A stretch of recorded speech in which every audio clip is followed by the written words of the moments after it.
Welcome to Vuforia Spatial Toolbox Invert Tool. Today we're going to go over the Invert Tool, which takes any input and multiplies it by -1 and sends that as an output. This blue square we see is our image target, so if you're unfamiliar with this, you can go check out our video on image targets. But in order to get the Invert Tool, we're going to go into our pocket and drag the tool into our space. And then we're going to go back into our pocket and we're going to grab our number tool. We're also going to utilize our value tool, so if you haven't seen our video on our number, value, and text tools yet, you should go check that out to get an understanding of how they work. So here you can see we're adding our value tool to our space, and now we're ready to start wiring.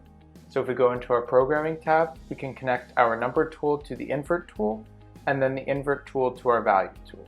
And so whatever we input in our number tool is going to be multiplied by -1 and then displayed in our value tool. So you can see 10 goes to -10, and then if we change it to 30, we're going to get -30 out of the value tool instead. We can also handle negative numbers, so if you put in -7, we're going to get +7 out of the value tool. One thing to note about this tool is it doesn't do well with rapidly changing numbers. For that, it's better to use the invert logic block. We made a video on logic nodes previously in this playlist, so you should go check that out to get a better understanding of how those work.